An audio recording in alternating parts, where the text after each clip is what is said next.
भारत देश की आम जनता की आर्थिक एवं कानूनी समस्याओं के समाधान एवं सुझाव हेतु भारत सरकार का ध्यान आकर्षित करने के लिए राष्ट्रीय राजधानी दिल्ली के रायसीना रोड स्थित प्रेस क्लब ऑफ इंडिया में देश के चुनिंदा समाज सेवियों श्याम सुंदर चौहान, वरिष्ठ भाजपा नेता, आजमगढ़ उत्तर प्रदेश, पंडित अशोक भारतीय, राष्ट्रीय संयोजक, विश्व ब्रह्मा ऋषि ब्राह्मण महासभा गाजियाबाद, ओम प्रकाश सिंह, मुख्य न्यायिक मजिस्ट्रेट सेवानिवृत्त आगरा, राजेंद्र प्रसाद जायसवाल, सीएओ सेवानिवृत्त, टाटा कैंसर हॉस्पिटल वाराणसी उत्तर प्रदेश, प्रसाद पुरुषोत्तम पाखले, वरिष्ठ समाज सेवी एवं राष्ट्रीय अध्यक्ष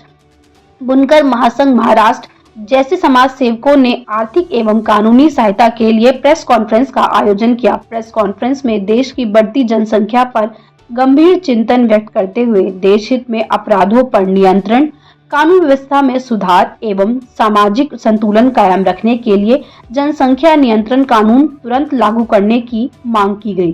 साथ ही सांसदों और विधायकों की पेंशन व्यवस्था में सुधार करके उनके अनेकों बार निर्वाचित होने पर अनेकों बार की पेंशन न देकर केवल एक बार ही पेंशन देने की मांग की गई एवं त्वरित न्याय व्यवस्था लागू करने की मांग भी की गई। बता दें कि वरिष्ठ भाजपा नेता श्याम सुंदर चौहान ने कहा, इस पहल का उद्देश्य समाज के सभी वर्गों को सशक्त बनाना और उन्हें अपने अधिकारों और अवसरों को उपयोग करने के लिए सही जानकारी और सहायता प्रदान करना है।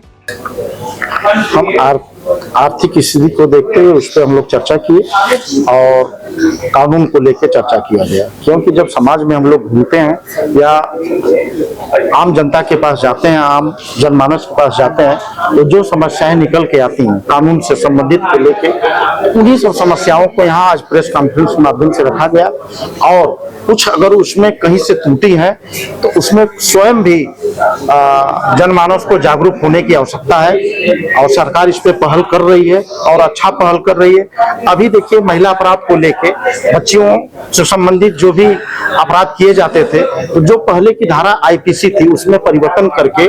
बीएनएस बनाया गया। तो बीएनएस में जो महिलाओं के लिए जो धारा का प्रावधान किया गया है, काफी उसमें सुधार किया गया है, काफी सख्त बनाया गया है, जिससे जो भी लोग इस प्रकार के अपराधी हैं जो कृत करने का काम करते हैं, ऐसे कार्य कारित करने का काम करते हैं, उनमें शिकंजा कसने के लिए बीएनएस लाई गई। जनसंख्या नियंत्रण में भी आप लोगों ने बात की है, जनसंख्या नियंत्रण के लिए सरकार से ज्यादा पहल हमको आम जनता को करना पड़ेगा, क्योंकि जब 1950 के दशक में परिवार नियोजन कार्यक्रम जब सरकार द्वारा चलाया गया, जो भी तत्कालीन सरकार थी जब चलाई, तो उसका मंशा था कि किसी तरह से कंट्रोल किया जाए। तो तमाम प्रकार के गर्भ निरोधक तरीकों को अपनाया गया, चाहे वो नसबंदी का हो, चाहे कोई दवा का हो, तो लेकिन फिर भी जो सुधार होना चाहिए वो नहीं हुआ। उसका सिर्फ एक मात्र कारण था कि लोगों में शिक्षा का अभाव, क्योंकि हमारे पूरे भारतवर्ष की जो जनसंख्या है 70% वो गांव में रहती है, तो उनमें शिक्षा का अभाव था। तो इसलिए अब उनमें जागरूक लाने की, अवेयरनेस उन्हें पैदा करने की जरूरत है, तभी जाके जनसंख्या कंट्रोल हो सकती है। भारतीय जनता पार्टी के नेता पूरा संघ परिवार हमेशा ये आवाज उठाते रही कि जनसंख्या वृद्धि पर कोई न कोई एक यूनिफॉर्म नेशनल पॉलिसी लानी चाहिए। आप लोग सहमत थे? 11 साल हो गए, देर कहाँ कमी रह गई जो एक यूनिफॉर्म नेशनल पॉपुलेशन पॉलिसी नहीं आ रही? ठीक, आपने जो आप हमारे बड़े भाई पत्रकार महोदय जो आपने एक क्वेश्चन किया है, तो जब मैंने बताया कि जब 2014 से हमारी भारतीय जनता पार्टी की सरकार जब हमारे देश में आई हुई है, लगभग 21 राज्यों में भी भारतीय जनता पार्टी या उसके सहयोगी दलों से सरकारें चल रही हैं, जिसको डबल इंजन के नाम से कहा जा रहा है, तो इतने अधिक जो कर्मिक बहुत सारे मुद्दे थे, बहुत सारी कमियां थी, तो उसमें धीरे धीरे जो उसमें सुधार लाया जा रहा है। उस कर्मिक में कोई चीज पहले रख गया, कोई बाद में, लेकिन आने वाले समय में सारी समस्याओं का निदान भारतीय जनता पार्टी करेगी। आम जनता की आर्थिक समस्या एवं कानूनी समस्या को लेकर जो बातचीत की गई है, उसके बारे में क्या कुछ कहना चाहेंगे और क्या समाधान है? देखिए, ये तो जग जाहिर है कि एक वर्ग जो है, पिछड़ा वर्ग है, दलित समाज है और ओबीसी समाज है, जो मुख्य धारा से दूर है और कॉन्स्टिट्यूशन का अधिकार है कि जब तक ये चीज आखिरी पायदान तक नहीं जाती है तब तक सर्वांगीण विकास नहीं हो सकता। तो सबको अगर हमें लेकर चलना है तो ही विकास होगा, चाहे स्वास्थ्य की दृष्टि से हो या शिक्षा की दृष्टि से हो या इकोनॉमी दृष्टि से। ये मंच का एक ये है कि जैसा कहा जाता है कि politics is the guardian of economics, without politics economics can not be developed.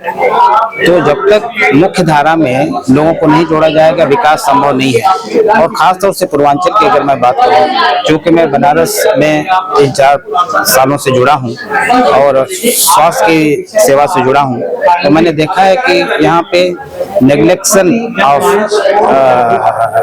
Poor is maximum. उसका कारण सिर्फ एक ही है कि शिक्षा का कमी होना, जागरूकता की कमी होना, दूसरों की बातें पे विश्वास करना, और उसके साथ साथ बंटे हुए लोग हैं, चाहे जात के रूप में हो चाहे वर्ग के रूप में हो। देखिए, जब किसी को कैंसर होता है तो वो जात वर्ग धर्म नहीं देखता है, किसी को भी कैंसर हो सकता है। और टाटा मेमोरियल हॉस्पिटल एक ऐसी संस्था रही है जो सभी का सेवा की है, चाहे वो किसी भी वर्ग से हो, किसी भी समाज से हो, किसी भी जात का हो, किसी भी प्रांत का हो, किसी भी भाषा का हो। उसी चीज को लेकर हमारा ये डिमांड है, हमारा एक सुझाव भी है, और आप लोगों के माध्यम से चाहते हैं कि इसकी संख्या और बढ़ाई जाए। जिस मात्रा में ये बीमारियां बढ़ रही हैं उसका एक कारण ये भी है कि लोग आर्थिक रूप से कमजोर हैं। जब कमजोर हैं तो नीम हकीम खतरे जान वाले के पास जाते हैं और वो एक्सप्लॉइटेड होते हैं।